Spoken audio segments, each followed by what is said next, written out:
breve recordação das pregações dos últimos 2 domingos. Tem alguns que não estavam aqui nos outros domingos. Então, para a gente chegar, às vezes, um pouquinho na palavra de hoje. Deixa eu só ligar o cronômetro aqui para eu não me perder no tempo, porque senão eu me empolgo e a gente sai daqui 2 horas da tarde. Eu não posso atrapalhar vocês hoje. Dia 3 de setembro, o pastor Lutonda falou muitas coisas a respeito da ceia, a respeito de nós como igreja, a respeito de a igreja sendo um lugar onde nós devemos ser formados. Não é o lugar onde necessariamente nós recebemos os nossos dons, mas é o lugar onde nós somos afiados, né? O lugar onde nós somos, como diz Provérbios 27:17, com o ferro afiando o ferro. A igreja é o lugar onde nós recebemos a formação do nosso caráter. Ele falou muitas vezes a respeito de nós andando como filhos, né? E não como escravos, e muito menos às vezes como crentes. Eu já vou chegar lá. Porque filho sabe o que o pai sabe. Filho sonha o que o pai sonha. Filhos servem porque receberam antes tudo o que um pai podia ter feito. Escravos trabalham para receber depois. Escravos não sabem o que o seu pai sonha. Escravos não sonham os sonhos de Deus, sonham os seus próprios sonhos e Deus que se vire para resolver o que ele precisa fazer. Não tenho nada a ver com isso. Filhos também fazem tudo com zelo extremo, e escravos só cumprem sua obrigação. Mas eu achei estranho, e o pastor Lutonda lembrou justamente quando ele falou dos crentes. E eu lembro até da primeira vez que eu vi meu primeiro pastor falar: cuidado com os crentes, porque até o diabo é crente. E eu me assustei muito quando ele falou assim: como é que é? Não só é crente, como conhece Jesus face a face. Teve a cara de pau de ir lá no deserto tentar Jesus pessoalmente e usando a Bíblia. Se você se diz crente e você só conhece o que está na palavra, tome um certo cuidado, querida. Porque o diabo também conhece Jesus, também acredita em Jesus e também conhece muito bem a palavra. Ele só não tem Jesus como Senhor da sua vida. Não tem Jesus no lugar certo. Não tem a palavra viva no coração dele para transformar o que precisa ser transformado todos os dias. Esses são os crentes que acham que sabem o que Deus quer, que negociam, às vezes até em promessas, uma série de coisas, e às vezes, em vez de estar servindo a quem precisa, estão tentando dar uma aliviada na sua consciência. Vou fazer alguma coisa para ajudar alguém o dia que eu precisar, Deus também faz a parte dele, opa, e tamo elas por elas, e aí tudo bem. Esse é o crente. Sei que às vezes não é alguma coisa muito legal de falar, mas aqui a igreja é o lugar de ser afiado, amém? Passando para daí no domingo passado, porque daí a gente começa a pensar assim, mas e como que isso funciona? Como que eu chego nessa história de entender e de fazer isso ser verdade na nossa vida? Então, domingo passado, nós passamos por Romanos 12, onde no comecinho, ali no versículo 1, falava que nós devemos nos oferecer como sacrifício vivo, santo e agradável a Deus, sendo esse o nosso culto racional. O que é o sacrifício vivo? Sacrifício é algo que você pega e você mata no altar. Queimada a parte das gorduras, a parte do sangue aspergido da forma certa no altar, e é entregue no altar, mas é morto. Por isso que o apóstolo pede, sacrifício vivo. Porque ninguém sacrificava uma perna do cordeiro. Tirava a perna traseira e largava aquele bichinho tripé assim, saindo. Não, entregue totalmente no altar, entregue por inteiro, entregue com tudo que tem na sua vida. Sacrifício vivo. Além de vivo, sacrifício santo. O que é santo? Santo é o sacrifício feito em honra a Deus. Esse púlpito pode ser santo, porque ele foi santificado, ele foi entregue e dedicado ao Senhor. A gente pode fazer um sacrifício vivo, dedicado a quem? Dedicado ao trabalho? Dedicado à família? Não que isso seja errado. Mas a gente deve primeiro dedicar ao Senhor, e o resultado é o sacrifício em relação à família, certo, pastor? Quem ocupa o lugar do nosso altar, da nossa adoração e do nosso sacrifício vivo? Sacrifício vivo e santo, entregue ao Senhor, e um sacrifício agradável a Deus. Agradável a quem? Não a mim. agradável a Deus. Sendo um culto racional, porque não tem a ver com os nossos sentimentos. Não tem a ver com o que está acontecendo. Tem a ver em confiar acima do limite. Tem a ver em confiar além das coisas que estão acontecendo. Independente se a gente está feliz ou não. Independente se a gente fez cirurgia ou não. Independente se a conta no banco está positiva ou não. E até chegar no fim da mensagem, a gente vai continuar falando a respeito de algumas coisas para a gente continuar entendendo melhor isso. Não tem a ver com nossos sentimentos, é um culto racional, é uma coisa que passa pela transformação da mente. E é isso que eles falam aqui. Um sacrifício agradável a Deus para que a gente possa conhecer, inclusive, a boa, perfeita e agradável vontade de Deus, não a nossa. Porque eu queria, às vezes, estar domingo de tarde, sentado lá no Parque Barigui, jogando vôlei com as crianças. Não queria estar servindo lá no Corbã. Aonde está a recompensa? Onde está o galardão? Aonde está a alegria? Onde está o servir o Senhor em algumas coisas disso? Mas então não vamos no parque jogar vôlei? Claro que vai, mas você vai em outra hora. Porque aquilo que a gente falou, enquanto daí a gente está cuidando do sonho de outro, eu estou cuidando do sonho da Denilce, a Denilce está cuidando do sonho do Zezinho, o Zezinho está cuidando do sonho do Ed, o Ed está cuidando do Cléo, o Cléo está cuidando de mim. E cada um cuidando dos outros. Mas e como que a gente sabe isso? E qual é a vontade de Deus? A gente só conhece a vontade de Deus na intimidade. Buscando dons, buscando propósitos, até um pouco de resposta, até o convite que o Ed fez hoje. Ore, põe o joelho no chão, esse é teu chamado, é para isso que você foi feito, para servir lá com eles, ou você foi feito para servir em outro lugar, ou você foi feito para fazer outra coisa. Qual é o propósito, qual é o dom que Deus deixou no teu caminho? E a ideia justamente dessa formação da boa e perfeita e agradável vontade de Deus tem muito a ver, inclusive, com o que o Tiago às vezes fala aqui. Quer saber a respeito do que Deus, para onde Deus está te levando? O que Ele colocou na tua mochila? Certo, Tiago? Ele não vai te mandar para o Everest com um par de chinelo e uma prancha de surf na mochila. Como Ele também não vai te mandar para o Havaí com bota de neve e roupa térmica. O que tem na tua mochila? Eu nunca olhei na minha mochila. Começa a olhar. Começa a prestar atenção, começa a gastar tempo, justamente. E como que a gente consegue ter intimidade com alguém gastando tempo? A única forma é essa. Kannst du etwas verstanden, wenn ich spreche? Talvez os únicos que entenderam aqui foi o Bruno e a Ingrid. Eu não estou falando em línguas, eu estou falando em alemão. Por quê? Porque eu tive gente que conviveu comigo e falou alemão comigo. Enquanto você não gasta tempo com alguém, você não consegue conhecer esse alguém, você não desenvolve a linguagem que essa pessoa fala. Não tem outra forma, não tem Netflix, não tem tradutor do chat GPT que te ajuda a traduzir o que Deus está falando. É você com Ele. Filhos são feitos em intimidade. A gente pode ler tudo sobre relacionamento, ler tudo sobre fertilização, ler tudo sobre fecundação, uma série de coisas. Filho não se faz lendo livro, tirando a palavra de Deus. Aqui a gente aprende como gerar fruto, mas fruto e filho é feito na intimidade, não tem outro jeito. Filho a gente não faz em festa, filho a gente não faz em culto, é só na intimidade. Porque aí a gente começa a receber as respostas também sobre as orações. Eu oro, mas Deus não me ouve. Todas as orações que eu faço e Deus não está me ouvindo. Mas você está orando de acordo com a boa, perfeita e agradável vontade de Deus, dentro dos propósitos, dentro dos caminhos, dentro do sacrifício vivo, para você conhecer a boa e perfeita vontade de boa, perfeita e agradável vontade de Deus, ou você está orando dentro do que você quer? Eu quero um carro novo. Quero uma BMW. Vai pagar o IPVA de uma BMW? Nada contra essa BMW, pastor. Não? Vai pagar o seguro de uma Ferrari zero?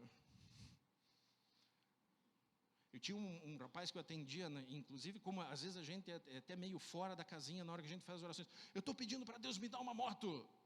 Eu olhei para ele assim, você tem carteira? Não.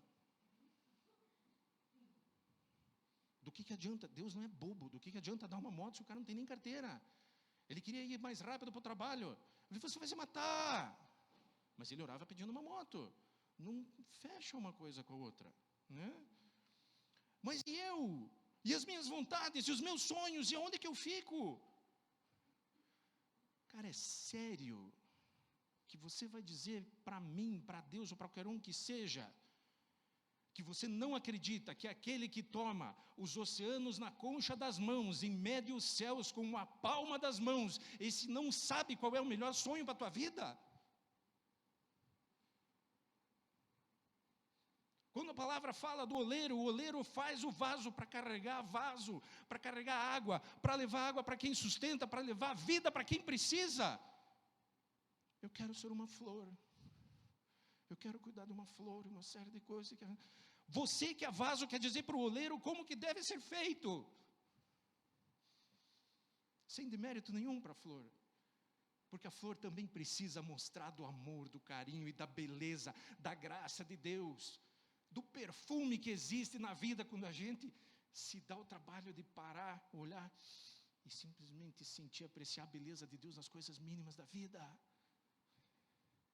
Só que um tem furo embaixo, para que a flor não morra. Esse vai querer ficar carregando água a vida inteira e nunca vai conseguir. O de cá não tem nenhum furo. Vai viver cheio de água e de terra, a raiz vai apodrecer e a flor vai morrer. Que tipo de vaso é você? Que tipo de vaso somos nós, aonde nós vamos? Conhecereis a boa, perfeita e agradável vontade de Deus. E aí, continua o texto só falando a respeito de que nós tenhamos o conceito equilibrado a respeito de quem nós somos. A primeira parte o pastor Lutonda já falou, o conceito de que nós temos de ser filhos. Mais duas características que Jesus deu para nós, falando em Mateus 11, 29. Aprendei de mim que sou manso e humilde. O que é ser manso? Eu até brinquei domingo passado, a gente pega esses vídeos na internet, do Instagram, assim, aqueles poodle branquinho assim, bonitinho assim, não sei o que, né, desse tamanho assim. Esse bichinho é manso? Não, ele é fofo. Ele é bonitinho, porque às vezes se você botar o dedo ali, ele ainda vai arrancar teu dedo, porque o desgraçado não é manso.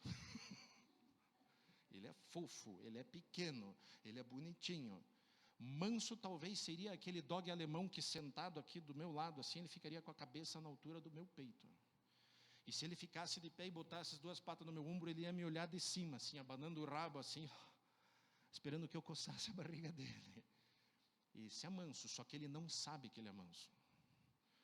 Manso somos nós, quando nós conhecemos o nosso jeitão. E, perdão em te dizer isso, mas crente transformado pela palavra não tem mais jeitão.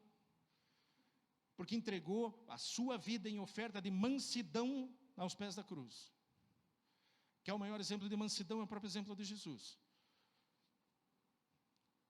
Despojado de toda a sua glória por vontade própria, vivendo a boa, perfeita e agradável vontade de Deus, se oferecendo em sacrifício vivo. Ele podia fazer o que ele quisesse, ele tinha poder para fazer o que ele quisesse, mas ele, em mansidão, por amor, servindo, entendendo o que Deus queria para a vida dele, cumprindo o propósito e exercendo todos os seus dons, se entrega na cruz.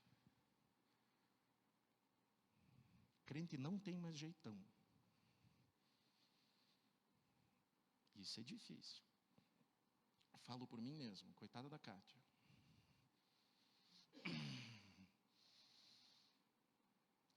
Desafio de hoje é justamente sair por essa porta e a próxima vez que a esposa ou o marido, mansidão, caráter entregue aos pés da cruz. Mansidão, mansidão, para poder sorrir em todo lugar que a gente vai.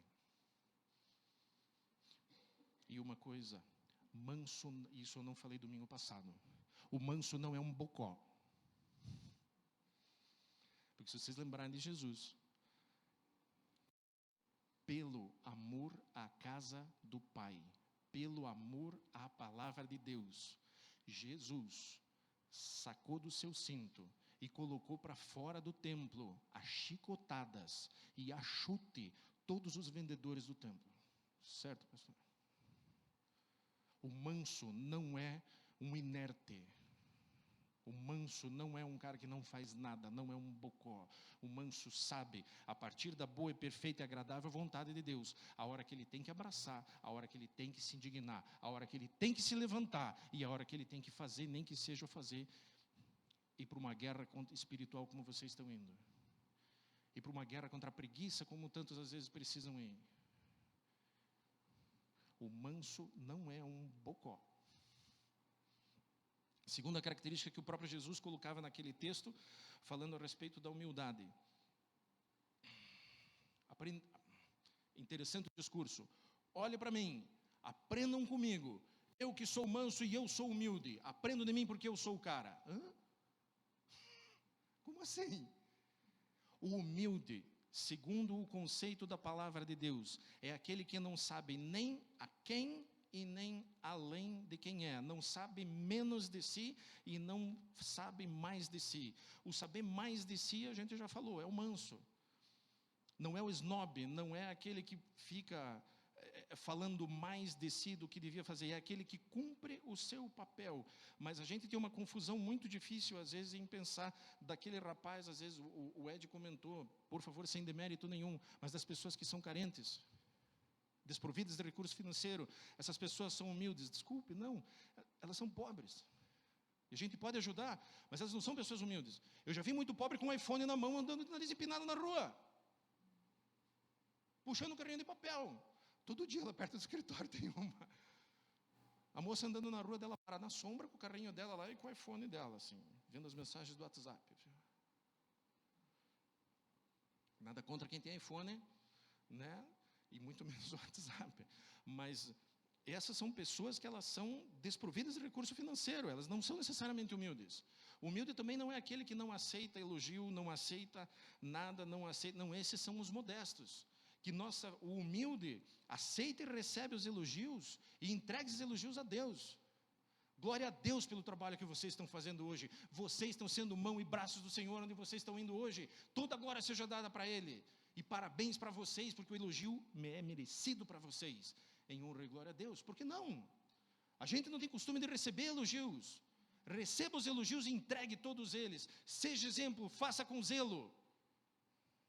Entregue a vida no altar. E toda a glória seja dada a Deus em tudo que a gente vai refletir do amor dEle, fazendo com zelo, sonhando e servindo os sonhos que Deus tem para nós.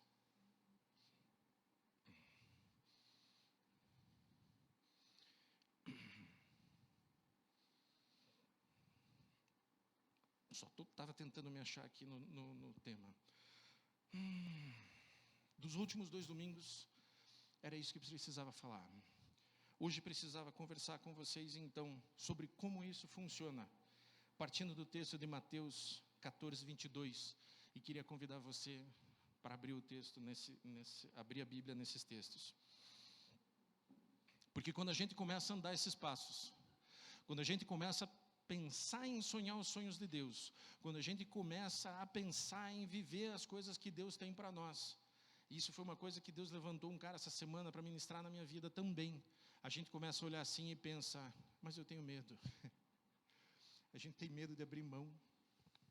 A gente tem medo de escolher errado. A gente tem medo de dar os passos errados. A gente tem a vontade de, inclusive, como eu acabei de falar, a vontade de querer dizer para Deus quais são os melhores sonhos que Ele devia ter para mim. A gente quer ensinar a Deus como Ele deveria ser Deus. Mas a gente tem medo. E como que a gente vence o medo? Então precisava conversar justamente a respeito de uma história onde é muito fácil de entender essa questão do medo. Pegando o texto lá no versículo 22.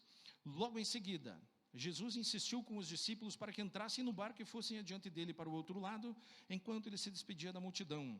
Tendo despedido a multidão, Jesus subiu sozinho ao monte para orar, e ao anoitecer, ele estava ali sozinho, e o barco já estava a considerável distância da terra, fustigado pelas ondas, porque o vento soprava contra ele. Alta madrugada, Jesus dirigiu-se a eles, andando sobre o mar. Quando o viram andando sobre o mar, ficaram aterrorizados e disseram, é um fantasma! E gritaram de medo.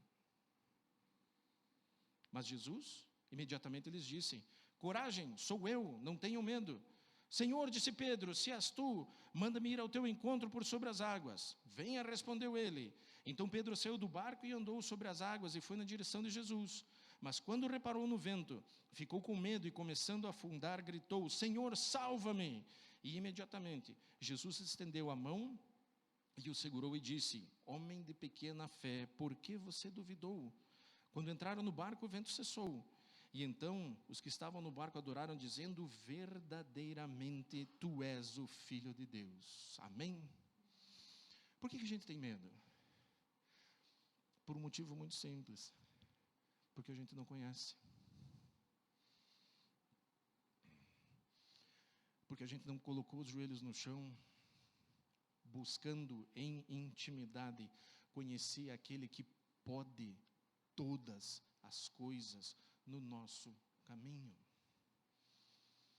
Porque a gente está olhando o vento, porque a gente está olhando as ondas. E uma coisa muito interessante, e esse acredito que seja justamente um pouco do pedido hoje: saia do barco.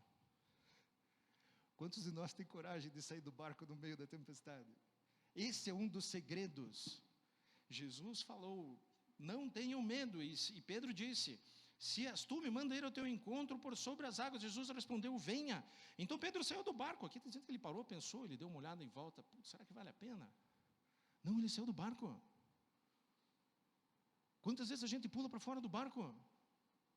A gente olha o boleto e esquece de Deus, e não tem coragem de pular para fora do barco. Quantas vezes a gente pulou para fora do barco? E o exemplo tremendamente simples, que justamente esse meu amigo comentou comigo essa semana.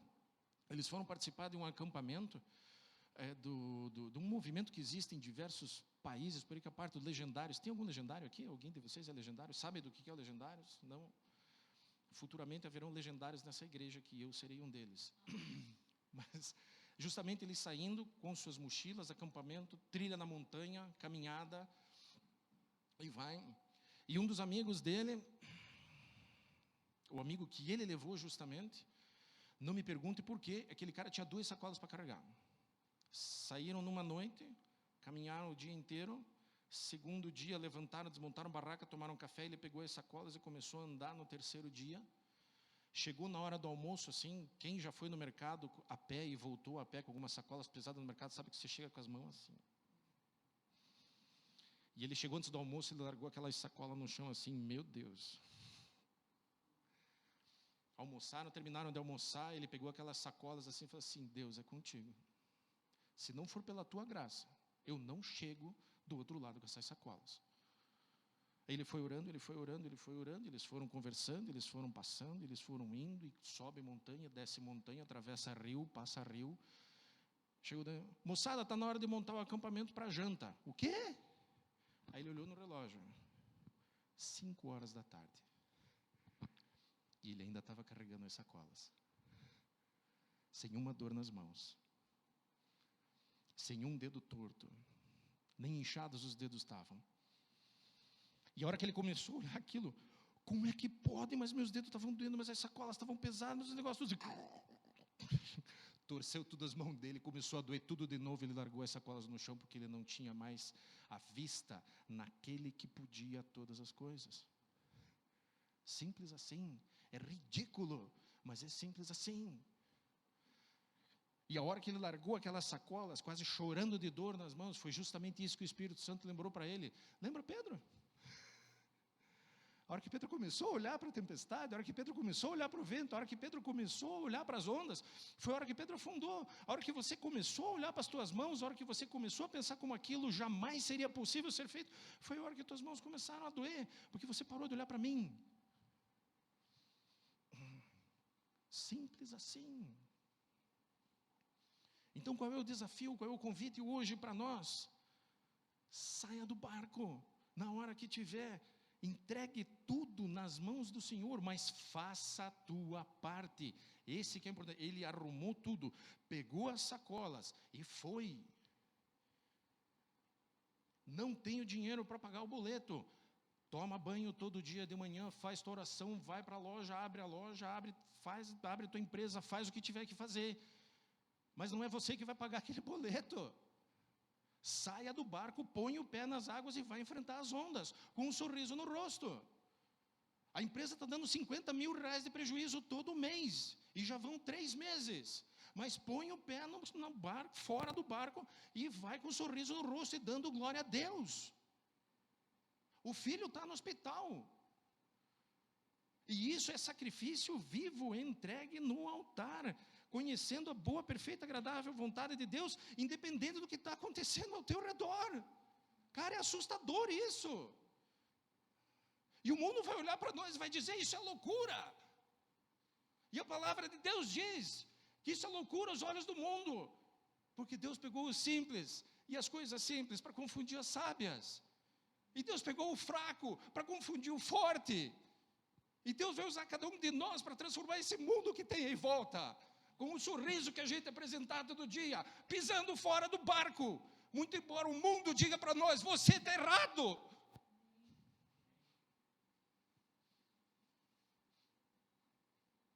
Você não vale.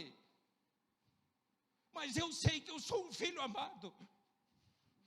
Eu sei o sangue que foi vertido naquela cruz por mim. E eu sei o lugar que eu tenho aos pés daquela cruz. Você também sabe o lugar que você tem. Quando a gente começa a viver os sonhos que Ele sonhou para nós, não tem medo que pare a gente. É sobre isso que precisava falar hoje. Não tem medo que pare a gente quando a gente está fazendo as escolhas certas.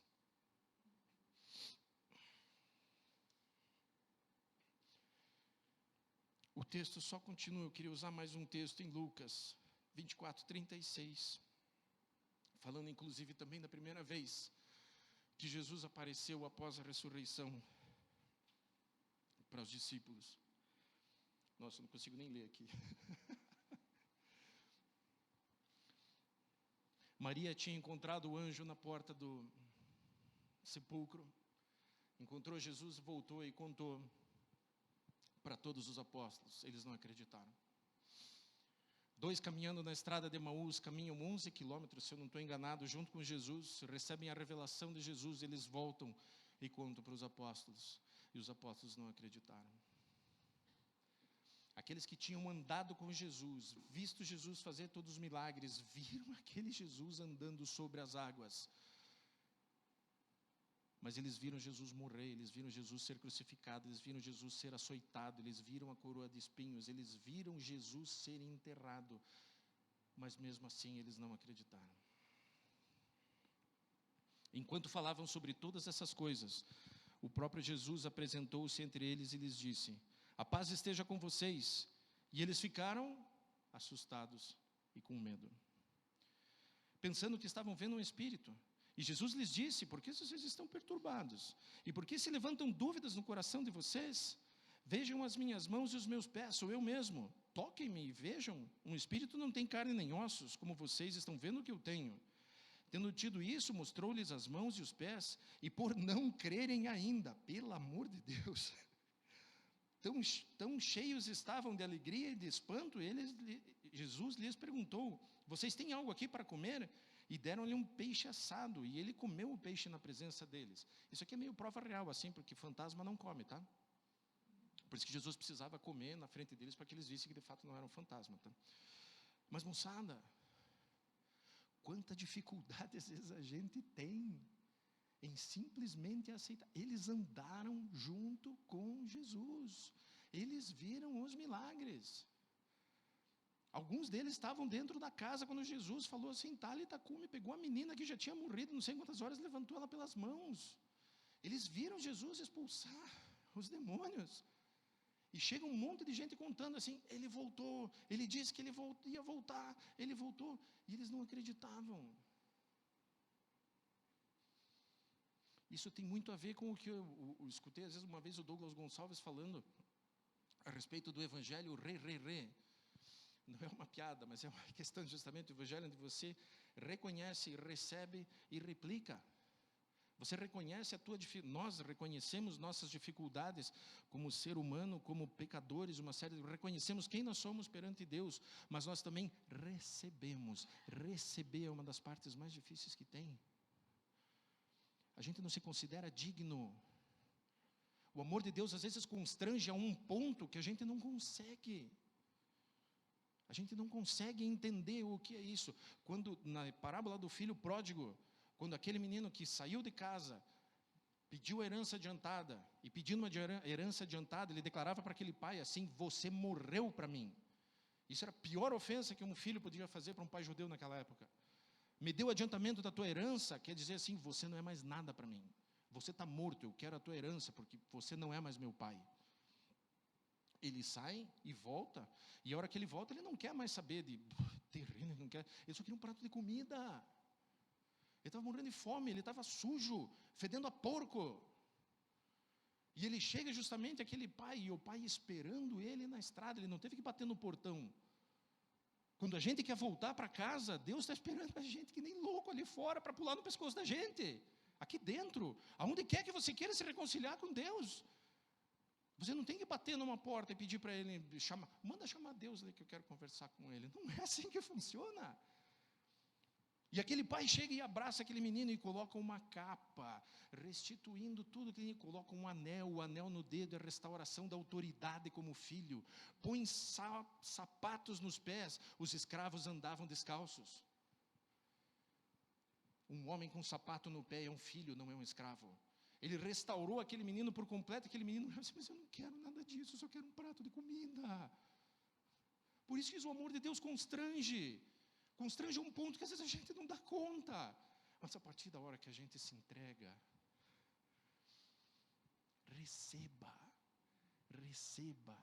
receba, porque inclusive aqui falava que eles estavam tão atônitos e surpresos, e às vezes tão alegres, eles estavam até meio abobados, meio extasiados com o que eles estavam vendo, que eles não conseguiam entender o que estava acontecendo também. Queira Deus a gente chegue nesse ponto, amém? Que os milagres comecem a acontecer no nosso caminho, onde a gente começa a ficar tão extasiado que a gente não pode. Sério? É verdade mesmo que isso está acontecendo? Que Deus nos abençoe para nós termos inteligência, capacidade e sensibilidade para nós recebermos o que Deus coloca nos nossos caminhos, para a gente poder entender também o que Ele coloca nos nossos caminhos.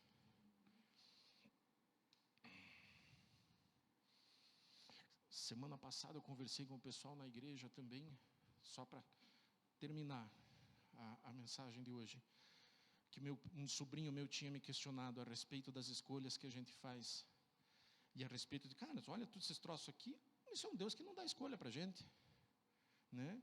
Inclusive levando o que estava escrito no céus, até perdi minhas anotações, se eu não me engano, Atos 17:31, Deus não leva em conta o tempo da nossa ignorância. A partir do momento que você sabe, você é responsável pelas coisas que você sabe. Mas então, peraí, agora que eu sei todas essas coisas, eu não tenho mais escolha. E a resposta que eu dei para eles, eu só queria compartilhar isso com os que não estavam aqui na semana passada. Eu, Alexandre, eu não tenho coragem de escolher qualquer outra coisa que não seja a cruz. Um Deus, que nem a gente falou, que te chama pelo nome, que sonha os melhores sonhos possíveis para você, que te ama de uma forma como ninguém jamais amou. Esse Deus olha para você assim e chama ainda, filho meu, e te chama para caminhar do lado dele. Eu não consigo escolher outra coisa que não seja andar do lado desse Deus, mas essa é a minha escolha. Que cada um de nós possamos fazer as nossas escolhas, que cada um de nós possa colocar o seu joelho no chão e aprender e ouvir o chamado certo, se é para ir para o Corban, se é para servir aqui, se é para servir em outro lugar. E só uma ideia, eu já servi em lugar errado. Eu gostaria que ninguém aqui tivesse, e isso eu também fui lembrado essa semana, né? Existe muita seriedade nesse convite que o Ed fez aqui. Não faça isso por constrangimento, de forma alguma. Não vá por constrangimento. Se você colocar teu joelho no chão, se você orar, se Deus te levantar para servir, vá com um sorriso no rosto, nem que você não durma, nem que você não coma, nem que você não beba, nem que você não faça nada, nem que você gaste tudo que você tem. Mas se Deus não te chamar para fazer isso, não vá. Porque eu já quase coloquei meu casamento em risco por causa disso. E eu estava trabalhando numa ONG, eu era presidente de uma ONG que atendia idosos cegos. O cego fica idoso, o Instituto Paranense Cego não tem estrutura para atender. Manda embora. As casas para idosos não têm estrutura para atender idosos cegos. Então, o idoso cego era um público que não tinha lugar para ser atendido. Uma cliente nossa chegou lá no escritório, fez o convite, nos constrangeu ao extremo, né? Porque, inclusive, algumas dessas pessoas, além de idosos, além de cegos, eram cadeirantes e tinham Alzheimer. Olha que público maravilhoso para você atender. E eu passei 7 anos trabalhando com esse povo. Deus precisou me tirar daqui e me levar lá para uma chácara lá em São Bento do Sul, junto com o pastor Edson Barbosa. Quase me deu um infarto no meio do lado daquele lago. Acho que o Daniel estava lá aquele dia que eu contei aquela história lá. E eu ainda quis, né, achando que eu sabia os sonhos de Deus para a minha vida e querendo ensinar a Deus o que eu devia fazer para servir Ele. Eu falei, mas eu estou servindo o idoso, eu estou servindo a viúva, eu estou servindo o órfão, estou fazendo a tua obra, ainda estava fazendo tudo bem feito, pagando os impostos, não estava sonegando ninguém, não estava fazendo nada. Como dói você ouvir Deus falar para você, não era lá que eu tinha o lugar para você. Eu ouvi isso. E por estar no lugar certo, estar no lugar errado, fazendo a coisa certa, da melhor forma possível, deu tudo errado. E quase estraguei o nosso casamento. Então não é por acaso que a gente está aqui junto hoje. Inclusive com essa palavra que Deus deixou ontem para mim e com o pessoal que esteve lá no escritório conversando comigo essa semana ministrando. Tem muita chance de dar certo. Se os soldados certos, em sacrifício vivo, santo e agradável a Deus, estiverem com vocês. E se os caras estiverem lá só porque estão constrangidos, é crente que não vai dar certo. Amém, moçada? Quero te convidar para ficar de pé. Quero te convidar para a gente terminar esse culto fazendo uma oração. E que Deus coloque no teu coração. Quero que você feche os olhos e deixe o Espírito Santo falar com você agora.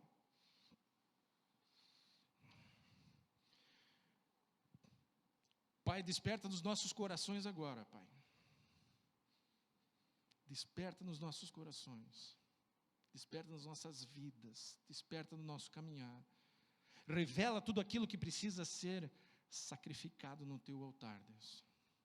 Nossas vontades, nosso querer, nossos sonhos, nossas famílias, nosso trabalho, nossos carros, nossas motos,